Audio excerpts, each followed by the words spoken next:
What's wrong?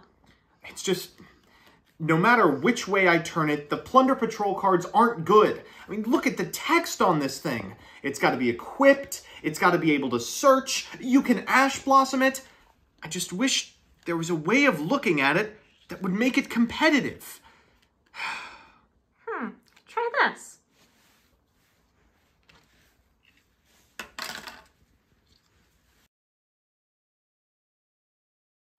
It's perfect!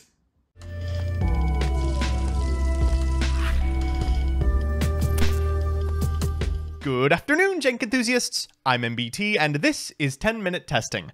Well, it's that time of the format again. The time exactly 1 week after a new release that Plunder Patrol is inexplicably a top deck. Not exactly sure how this keeps happening, but as a bit of a salty dog myself, I'm not complaining. This past weekend at YCS Lima, the captains of Cap'n racked up another top, so let's see if they can set sail. Presenting RUNICK Plunder. Do what you want 'cause a pirate is free. You are a pirate. So here's the list, and plunder, they said. This is RUNICK with a thin film of Party City piracy.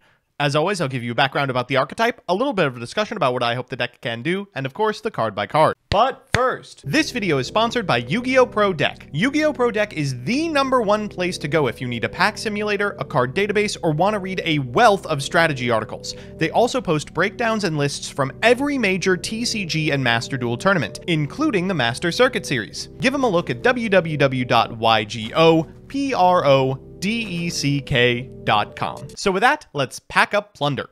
Plunder Patrol is a series of fiend-type swashbucklers with an incredibly interesting gimmick. Their captains, Whitebeard, Redbeard, and Blackbeard, can turn into equip spells at instant speed for their ships from the extra deck. There's a catch though, they can only tag into a ship with the same attribute as a monster an opponent controls or has in their graveyard.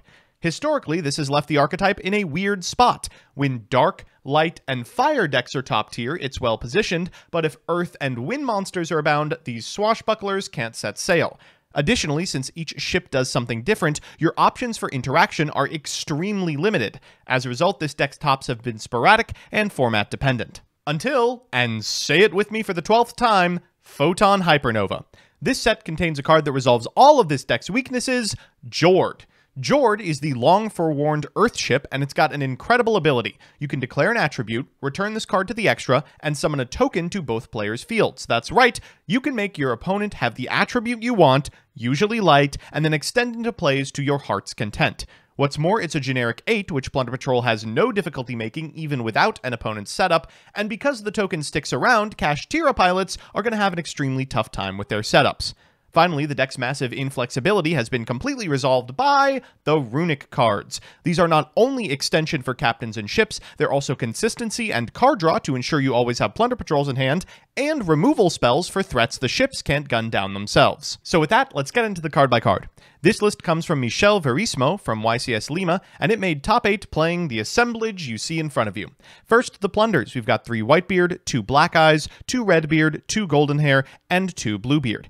After that, the Kaiju, one a piece of Gamciel, Radiant, and Kumongous. These are incredibly well positioned not only in Plunder as a way to put an attribute on your opponent's side of the field, but also during this format in which many Kashtira players are just making a Rise Hard pass in order to play around Nibiru. We're playing 2 copies of Interrupted Kaiju Slumber, 1 Plunder Patrol Shipyard. Unlike most Plunder Patrol decks, this deck aims to have RUNICK Fountain on its side of the field in the field spell zone instead. After that, we've got the Runicks, 1 a piece of Smiting Storm, 3 Freezing Curses, 3 Runick Tip, 3 Slumber, 1 Dispelling, 3 Destruction, and 3 Flashing Fire, maxing out on consistency and removal, and playing a couple that you just need names for, like Dispelling and Smiting. Finally, we've got 3 copies of Rivalry of Warlords, which if you lock your opponent under a token with Jord, is extremely funny, and 1 Booty in order to not only extend further into plays on your opponent's turn, but also recycle ships and monsters so you don't run out of them. In the extra, we've got Coral Dragon, Jord. Since you recycle it, it's not that big a deal to only have 1, 2 Bran, 2 Moerk, 3 Blackbeard, 2 Liss, 1 Gary, and 3 Hugin. In the side, we've got 1 Munin. It comes in for time because it gains you life during the end phase, 3 Danko Sekka, 3 Contact C, 2 Ghost Sister and Spooky Dogwood, 3 Dimensional Barrier, and 3 Evenly Matched. So with that, let's jump into the games. Our first match is up against Scareclaw Adventure, a deck that I keep Hearing is good. Our opponent's going to begin with a copy of Foolish Burial, setting a copy of Water Enchantress to the Temple of the Graveyard before activating the effect, and then firing off a Rite of Aramesir in order to set a copy of Fateful Adventure. Afterwards, going to activate the effect of the Fateful Adventure to grab a Wandering Griffin Rider and the effect of the Draco back in sequence that they discarded. Next, they're going to normal summon this copy of Arco, and they're going to link it off for a Lightheart. Lightheart is going to add from deck to hand a copy of Reichphobia, which they will then activate in order to grab a Reichheart. They're going to special summon the Reichheart, use its effect in order to grab an Arrival, and then fire off both the Arrival and this copy of Emergency Teleport using the 3-star Arco and the 2-star Esper Girl to go into...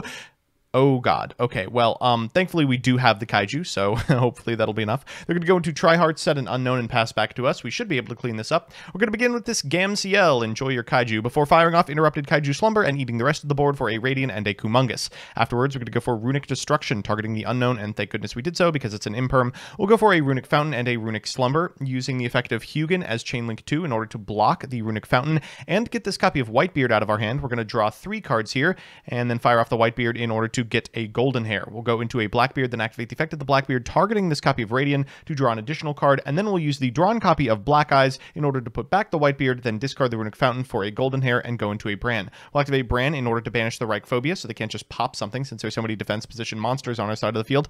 They're going to begin with the effect of Fateful Adventure, adding a Water Enchantress to hand. We will Dispelling afterwards, and we do snipe the Water Enchantress. That's funny. They'll go Aramesir here to get a token to their side of the field. We will activate Jord in order to grab a red. They're going to special summon Reichheart. We'll activate Blackbeard here, targeting itself in order to go into a Moark. After that, we are going to go ahead and fire the effect of Freezing Curses to negate the effect of our opponent's Tryhard. Then we can safely banish it with the Moark as a chain in order to stop the fountain from being ashed. Next, we'll activate the effect of the Redbeard, equipping to our Bran. Our opponent is going to go for Defanging, which we can get rid of with our Bran. Thank goodness continuous spells must remain on the field to resolve. We'll use the effect of White to go into red. They're going to go Lightheart into Soldier of Chaos, which can be dispatched with a quick add of a copy of Flashing Fire via Runic Tip. We're going to go ahead and send that monster to the graveyard, and our opponent will concede. Our second match is up against Branded, and this is what happens when you don't find sufficient Runic cards. Our opponent's going to begin with a copy of Branded Fusion, setting a couple of cards to the graveyard, including a Lubellion for an Albion. They'll activate the effect of the Albion for a Lubellion, then the Lubellion effect in order to go into a Mirror Jade. After that, they're going to trigger the effect of the Sarnier in order to send a copy of Branded Lost before going for Lubellion, activating the effect of Lubellion for a Branded Beast, and proceeding to end step, triggering the effect of both the Albion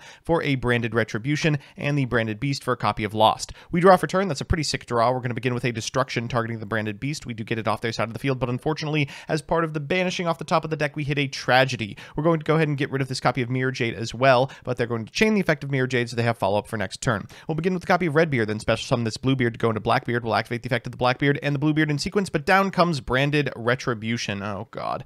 That's going to negate and destroy the Blackbeard, and then afterwards, we're going to activate the effect of White, which gets ashed. Well, at least there's no ash for this. We'll fire off Interrupted Kaiju Slumber, but this should be all she wrote. Our opponent has an Aluber in hand, and I do not know how we're beating the follow-up Branded Fusion. They draw for turn, and here they're going to begin by normal summoning Aluber the Boober of Doober in order to grab a Branded Fusion from deck to hand before firing off the Druisworm, banishing their own copy of Sarnier and sending it to the graveyard for Lubellion, then sending our copy of Radiant to the grave. As they fire Branded Fusion, I figure we might as well scoop them up. So it's time for game 3, and you know what that means, a best of 3 versus meta. Our opponent's playing What Else Kashtira. We've opened pretty well, and thank goodness we're finally going first. We're going to begin with a copy of Runic Tip for a Flashing Fire. We'll activate Flashing Fire to get a monster to our side of the field. We'll activate Hugin, pitching a red in order to get Fountain, and then afterwards we can activate the effect of the Black Eyes because we have a copy of red in graveyard to go into a Blackbeard. We'll pass back to our opponent, who will draw for turn, and their hand's kind of weird. They're going to begin with a copy of Pot of Prosperity, finding off the top. Okay, there's some good ones. They're going to go ahead and grab this copy of Fenrir. They'll activate the effect of the Fenrir in order to grab from deck to hand a copy of Scareclaw. They'll activate the effect of the Rise Heart, summoning it, and then activating its second effect in order to banish Kashtira Theosis. They're going to activate Theosis's effect to grab back this copy of Preparations, and then attack into this copy of Blackbeard. We were waiting for the targeting. Now that they've done it, they're going to book their own monster, but oh, you fool, you thought we didn't have an Earth target? Jord has come to play. Our opponent's going to go for Kashtira Theosis, targeting their own Fenrir. I get a little too cute here and try to flip up Booty, making it a wind so they can't summon Unicorn from deck because it would have the same attribute, but they have the Lance, so it doesn't matter. It would have been very funny. We're going to go for Whitebeard once they make Diablosis so we can get a Moark. They're going to activate the effect of the Diablosis. We're going to chain the effect of the Moark in order to banish it, and then afterwards we're going to activate the effect of the Redbeard, to which our opponent will respond with a Book of Moon, tucking down the Moark. We are in a pretty commanding position here. They're going to go for a Scareclaw Kashtira, set 1 and pass. We draw for turn, and it looks good. We're going to go for the effect of Booty, targeting our opponent's copy of Scareclaw to make it dark. Moark. They'll activate the effect of Preparations in order to grab back a Fenrir, and we'll activate Jord in order to summon out a Golden Hair. At point of resolution, they'll activate the effect of the Fenrir to banish the Jord face down, and then we can get off to the races. We're going to begin with a Gamciel. We'll activate Moark's effect in order to banish the Scareclaw Kashtira, then Whitebeard's effect to summon a Bluebeard. After that, we're going to make a copy of Bran. We'll activate the effect of Bluebeard and the effect of Bran in order to banish this copy of Preparations, and then afterwards, we're going to activate the effect of the Black Eyes in order to summon itself and make a copy of Blackbeard. We'll go to the end phase, and our opponent will draw for turn. That's a pretty good one, but not so great under Rivalry. They're going to activate Pot of Prosperity, finding off the top. I mean, Birth is the best possible. Oh, good. Okay, right. Well, okay, there it is. We're going to go for Booty here, calling Fire, making our opponent's copy of Gamciel Fire, so that at point of resolution, we can activate the effect of the Blackbeard to go into a Bran, and if they attempt to go for Birth, we can check it. We'll draw for turn, and we're in a really weird position right now, right? Like, we want to commit 2 monsters on board to actually win the game, but we don't know if our opponent is packing, like, I don't know, some sort of way to get back into the game, and since we already seem to have it on lock regardless, you know what would be really funny? Is if we decked out our opponent.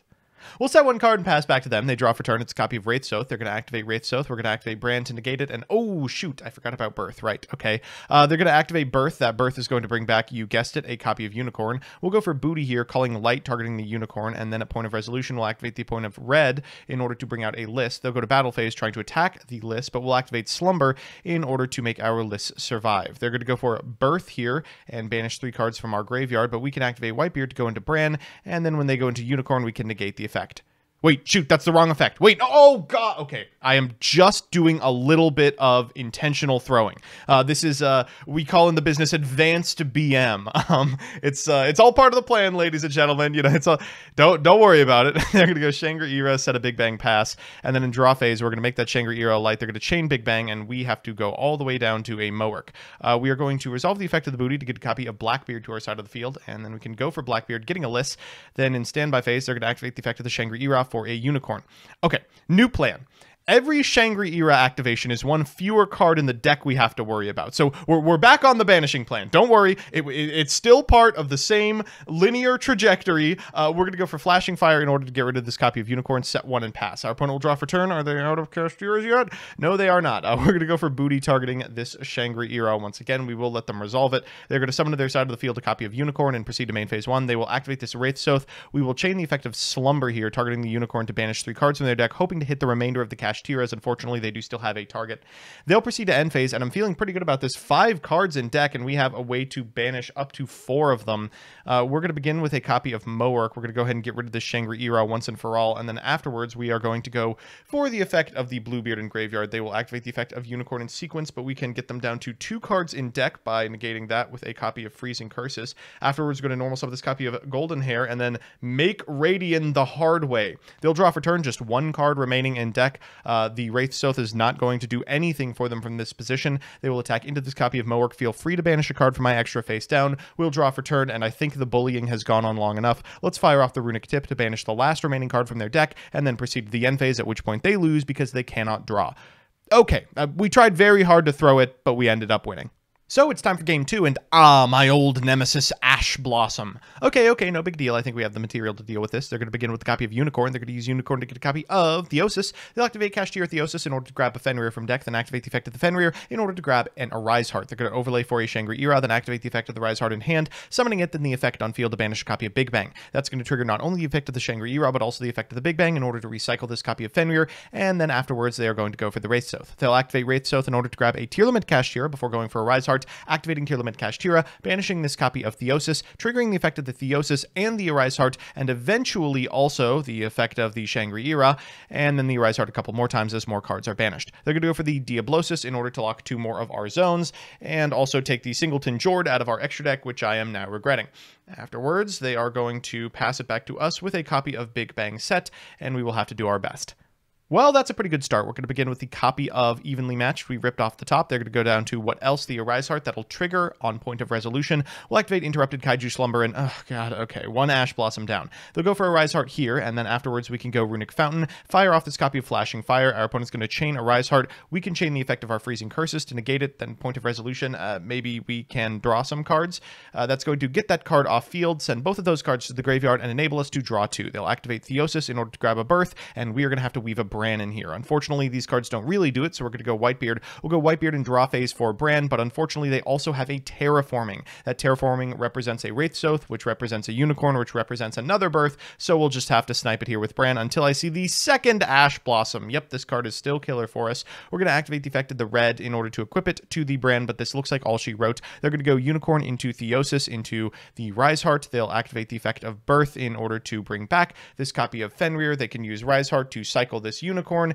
They haven't normal summoned. I mean, there's just so much that this actually accomplishes. They'll get the Ogre onto their side of the field, activate the effect of the Fenrir for a Scareclaw Kashtira, summon the Scareclaw Kashtira, banishing the Big Bang, and then use the Big Bang effect in order to cycle the Unicorn. They'll proceed to the battle phase, attack into our copy of Bran, use the effect of Fenrir to banish it, redeclare, and this is way, way over lethal, completely unnecessary. I would never do something similar by dragging a game out to the 15th hour just to style on my opponent. I mean, certainly not. So it's time for that all-important Game 3, and oh no! Look at the quality of our opponent's hand! Unicorn is full combo. Evenly matched puts us on one card. If it's a spell trap, it's checked by Cosmic Cyclone. If it's a monster, they can hand us a kaiju. Whatever will we do in the face of this card? Well, we'll see if they get to play it. We'll begin with a copy of Runic Tip. That's going to grab a Flashing Fire from deck to hand. Afterwards, we're going to activate that Flashing Fire for a Hugin. Then we'll activate the effect of the Hugin in order to grab a Runic Fountain. Next, we're going to trigger the effect of the Whitebeard that we pitched to go into a Black Eyes. And then we're going to normal summon a Whitebeard to make a Jord. We'll activate the effect of the Jord. And what do you know? We can give our opponent a token. Oh, unfortunate. We can activate the effect of the Black Eyes here to put the white back in hand. Use Blackbeard to target our copy of Black Eyes and make a copy of Moark and draw a card. And then what do you know? It's a Runic card, so we can go ahead and activate Slumber and draw a couple of cards in the process as well. Wow, this really, really worked out for us. We're going to go for Shipyard here, pitching this copy of Bluebeard. Then we'll activate the effect of the Bluebeard, and we find a Runic Slumber. We'll set 3 and pass back to our opponent. We'll activate Booty in the draw phase to make that token a light. Then we will bring out the Whitebeard, and then a copy of Liss. Our opponent's going to Cosmic Cyclone. They're going to target the Whitebeard, but that doesn't really do much. They'll go for Gamciel and proceed to the combat step, but oh no, Runic Slumber ensures your token will remain very healthy. They're then going to go for the follow-up Rise Heart, but unfortunately for them, we have a Moark. We'll just go ahead and banish that. They're going to set 2 and pass turn. We draw a Runic Tip off the top. Wow, what a spike. We're going to go for Booty here, targeting their token once again to bring back this blue. And then in main phase 1, we can activate the effect of the Liss in order to summon this copy of Black Eyes, go into a Blackbeard, activate the effect of the Blackbeard, targeting itself for a Liss, and then activate the effect of the Golden Hair in order to summon itself. From here, we can make Bran. We can activate the effect of Bran as a non-quick effect to target what I find is the Cosmic Cyclone. And now that we have pretty much perfect information, we feel safe to Destruction the last card, which is the Evenly Matched. Now, we don't have a battle phase this turn, which is unfortunate, but we can wall up. We're going to go for a red into a Blackbeard, and then, of course, we can equip this copy of Moark with this Redbeard. We'll pass back to our opponent, and then, unfortunately, we do have to do a little bit of wizardry here. We're going to go for the Xyz on Dimensional Barrier, so we can use Booty to target our opponent's card and then put something in our back row. That Bran is going to be equipped with a card here. They do have the Wraithsoth. They're going to go for Rise Heart, and I negate the effect of Rise Heart, but it's like the wrong effect. These cards are so hard to get a handle on auto simulators. They're going to go for Birth here, but we made the brand specifically to check this card, so we'll go ahead and banish it, add a card from our deck to our hand, and then our opponent will pass turn. Well, it is time for you to sail the 7 seas. Everyone to attack position, and this is well over lethal. So we're back with the deck, and man, I've been wrong about it every single format since release, but this really feels like the time it might stick. Let's do the pros and cons. First, the pros. 1, the Jord Rivalry lock is hilarious, and most decks don't have a really elegant way to get it off the field. 2, Runic does everything for this deck. Its removal, its gas, its bodies, it's just a perfect fit. And 3, there is not a single deck that draws as many cards on your opponent's turn as this one. I honestly felt like I was starting every draw phase by shotgunning Maxi. And the cons. 1, if you don't see the Runic engine or a board breaker, you are kind of boned going second into the current meta. Plunder's engine just isn't enough on its own. 2, Gozen and Skill Drain are massive problems. Labyrinth is a horrendous matchup unless you find your destructions on time. And 3, it's hard. Plunder has always had depth of interaction and resource management higher than your average deck. It's a big ask to demand that you use 100% of your brain power on mid. Overall, the deck is a rewarding, fun way to play Plunder, and I hope against hope this time it survives past week 1. Thanks so much for watching. I'd like to give a quick shout out to my patrons, specifically Elena Tincher, Alex Dominguez, Alex Perea, Allison Elliott, Brett Henry, Bizen Queen, Chaotic Meatball, Crispy, Da Bears, DJ Elephant, Grant Curry, John Piet, Jordan Kuntz, King Magic Ruler, Knight Mary, Lookstone, Materiality, MBT Play Madolce, Melissa Sosi, Mike Carlotti, NH6574, Rose Lapine, Roos Mosquito, Solar Flare, Troy Says Bi Erasure is Gay, Fins and Storm, Wonder Waffle, and Yor. I couldn't have done it without you.